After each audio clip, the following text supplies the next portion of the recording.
ہمارے ملک میں ایک عرصے سے خارجیت نے زور پکڑا ہے، اور خارجیت کے زور پکڑنے سے دہشت گردی وجود میں آئی ہے۔ خارجیت اور دہشت گردی یہ ایک ہی سکے کے دو رخ ہیں، ایک ہی حقیقت کے دو نام ہیں۔ اس لیے دہشت گردی کے فتنوں کو میں نے فتنہ خوارج کا نام دیا۔ تو جب سے دہشت گردی عام ہوئی ہے، اور دہشت گردی کے پیچھے انتہا پسندی ہے، انتہا پسندی اور دہشت گردی نے دو چیزوں پہ اثر ڈالا ہے، یاد رکھ لیں۔ ہمارا امن تو تباہ کیا ہے ملک کا، وہ تو الگ میٹر ہے، مگر جو اثر ڈالا ہے کہ ہماری موجودہ نسل اور اگلی نسلوں کے سیاسی نظریے میں تبدیلی کی ہے۔ اس خارجی فتنے نے اور خارجی فکر نے، خوارج کے فکر نے ہماری پاکستان کی اور امت مسلمہ کی، عرب و عجم کی جو سیاسی نظریہ ہے اس میں تبدیلی کی ہے۔ تصور جہاد میں، تصور شہادت میں، تصور اعتدال کو ختم کیا ہے، اعتدال کی جگہ انتہا پسندی ڈالی ہے۔ الغرض سیاسی نظریہ، میں مختصر سی بات کر دی، تفصیل میں نہیں جا رہا ہوں، اس کو بدل دیا ہے۔ اور یاد رکھیں کہ صرف سیاسی نظریہ پر ہی اثر انداز نہیں ہوئی دہشت گردی، عقیدہ پر بھی اثر انداز ہوئی۔ تو سیاسی نظریے پر اثر انداز ہو کر دہشت گرد بنا دیا ہے خارجی فکر نے، خارجی سوچ نے، اور وہ گولہ بارود لے کر انسانیت کے قتل کی طرف آ گئے، سیاسی فکر کی تبدیلی نے، نظریے کی تبدیلی نے۔ اور اعتقادی تبدیلی جو عقیدہ میں واقع ہوئی ہے خارجی فکر سے، اس نے لوگوں کو دہشت گردوں کے پیچھے جو کھیپ ہے انتہا پسندوں کی، وہ انتہا پسند بنا دیا۔ دہشت گردی کبھی اعتدال سے نہیں نکلتی، جو طبیعتیں معتدل ہوں گی وہ کبھی دہشت گرد نہیں بنیں گی، وہ پرامن رہیں گی۔ اعتدال کا امن کے ساتھ چولی دامن کا تعلق ہے، ساتھ ہے، اور جو طبیعتیں انتہا پسند ہوگی وہی دہشت گرد ہوں گے۔ تو انتہا پسندی دہشت گردی میں بدلتی ہے۔ تو گویا خارجی فکر نے ہماری امن پسندی بھی چھین لی اور ہمارا اعتدال بھی چھین لیا۔ تو انتہا پسندی کے ذریعے عقیدے بدل گئے۔ اب وہ عقیدے کی تبدیلی اتنی آئی کہ اس سے فرقہ واریت بھی بڑھی، اور مختلف مسالک کے درمیان مسلکوں کے اختلافات کے باوجود کچھ حدیں قربت کی بھی تھیں۔ یہ بڑی اہم بات کر رہا ہوں۔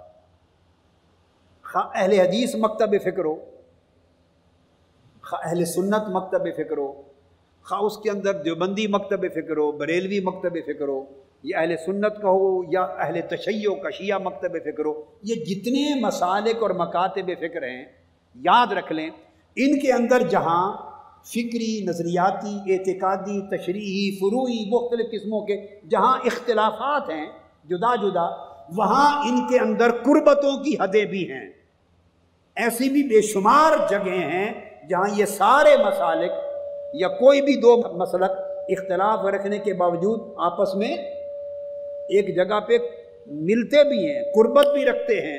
تو سمجھیں ایک مسلک اس حد کا ادھر کا اینڈ ہوتا ہے، دوسرا مسلک اس حد کی دوسری طرف کی اینڈ شروع ہو جاتی ہے، ایک حد فاصل ہوتی ہے۔ تو قربتیں بھی ہیں، جن قربتوں کو بڑھانے کی عمر بھر ہم نے کوشش کی ہے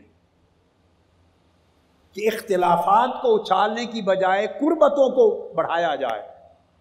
دہشت گردی، انتہا پسندی نے اور خارجیت کے فکر نے ان قربتوں کو مٹا کر فاصلوں میں بدل دیا۔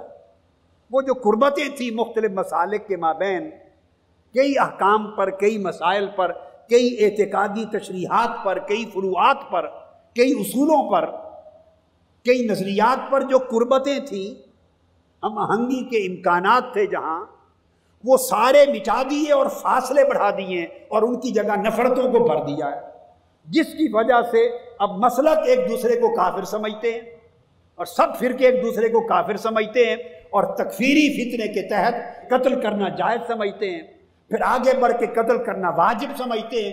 اس طرح انسان کا خون حلال ہوتا چلا جا رہا ہے اور خون خرابے کی راہ ہموار ہو رہی ہے۔ یہ نقطہ بین المسالک اہل سنت اور اہل تشیع دونوں کے درمیان قربت کی حد تھی، قربت کا نقطہ تھا، ایک حد تھی جہاں دونوں مسلک ملتے تھے، وہ محبت اہل بیت تھی، محبت اہل بیت، محبت قرابت رسول، آقا علیہ السلام کی قرابت کی محبت، مودت، اہل بیت کی محبت، آل رسول کی محبت، یہاں سارے مسلک اس نقطے پر ملتے تھے۔ میں ایک آسان سی مثال دوں، ہم خلفائے راشدین کو مانتے ہیں، اہل سنت چاروں خلفائے راشدین کو مانتے ہیں نا جی، اہل حدیث بھی مانتے ہیں، اہل سنت بھی مانتے ہیں، بریلوی بھی مانتے ہیں، دیوبندی بھی مانتے ہیں، یہ طبقات اس طرف کے سارے چاروں کو مانتے ہیں، ٹھیک ہو گیا۔ اب اہل تشیع کی طرف آ جائیں، وہ خلافت راشدہ کا وہ تصور نہیں مانتے جو ہم اہل سنت کے ہاں ہیں، اس معنی میں وہ چاروں کو نہیں مانتے، تو تین کی نفی کر دیتے ہیں، ایک کو مانتے ہیں۔ اب بھول جائیں وہ ان کو پہلا کہتے ہیں یا چوتھا کہا جائے، اس کو بھول جائیں، تو چار حق ہیں خلفائے راشدین، وہ تین کو نہیں مانتے، ہم چاروں کو مانتے ہیں، اور ادھر کے سارے مسالک چاروں کو مانتے ہیں، تو سارے مسالک اہل سنت، اہل حدیث، دیوبندی، بریلوی اور اہل تشیع شیعہ، ساروں کے درمیان ان چاروں میں ایک نقطہ جس کو سب مانتے ہیں، وہ کون ہوا؟ بولیے، جس کو سارے مانتے ہیں دونوں طرف والے، وہ کون ہوا؟ وہ مولا علی المرتضیٰ۔ تو علی شیر خدا شیعوں کے تو نہیں ہے، مولا علی المرتضیٰ شیعوں کے تو نہیں ہیں، یہ خالی سنیوں کے بھی نہیں ہیں، وہ تو سنیوں کے بھی ہیں اور شیعوں کے بھی ہیں، چونکہ خلفائے راشدین میں سے ہیں، وہ تو دیوبندیوں کے بھی ہیں، وہ بریلویوں کے بھی ہیں، وہ اہل سنت کے بھی ہیں، اہل حدیثوں کے بھی ہیں۔ جو خلافت راشدہ کو ماننے والا ہے وہ مولا علی المرتضیٰ کا تو انکار نہیں کر سکتا، یہ بات درست ہے نا، وہ خلیفہ راشد ہیں، خلیفہ حق ہیں، تو گویا ایک نقطہ وحدت ہو گیا۔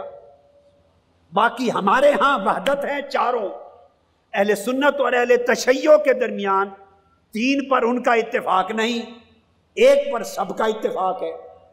اس کو کہتے ہیں کہ کوئی ایک حد قربت کی آ گئی نا، ہم تو چاروں کے حق ہونے پر قائم ہیں، مگر میں آپ کو بتا رہا تھا جہاں اختلافات ہوتے ہیں مسالک میں، طبقات میں، ان کے مابین بھی کوئی نقطہ وجہ اتفاق ہوتا ہے۔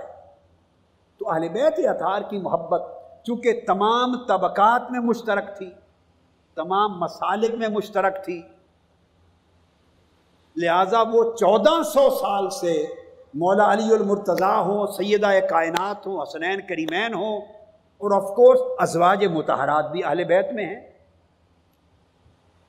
لیکن چونکہ بات اس وقت ان کی ہو رہی ہے، تو چونکہ سیدنا علی المرتضیٰ اور سیدہ کائنات حسنین کریمین یہ نفوس قدسیہ اہل بیت میں اطہار میں ہونے کے باعث، چونکہ تمام طبقات کے اندر ان پر عقیدہ متفق تھا، مشترک تھا، سارے عقیدہ کا متفقہ پوائنٹ تھا، مشترکہ تھا۔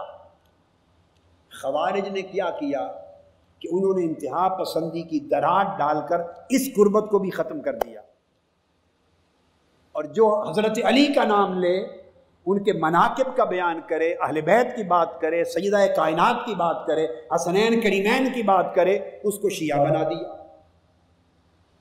یہ ایک فتنہ ڈالا امت میں، فتنہ۔ جو علی کی بات کرے، جو فاطمہ کی بات کرے، جو حسن حسین کی بات کرے رضوان اللہ تعالی علیہ مجمعین، سیدھا ایک شرانگیزی کر دی، کہہ دو کہ یہ تو شیعہ ہے۔ گویا اہل بیت اطہار کو اٹھا کر اہل سنت سے بالواسطہ انڈائریکٹلی نکال کے صرف اہل تشیع کے خانے میں ڈال دیا، اور خود لا تعلقی کر دیا اہل بیت اطہار سے۔ یہ جو فکر ہے لا تعلقی کا اہل بیت اطہار سے، یہ ایمان نہیں ہے، اسلام نہیں ہے، یہ خوارج کا فتنہ ہے، یہ خارجی عقیدہ ہے، اس سے دہشت گردی انتہا پسندی کی راہ نکلتی ہے۔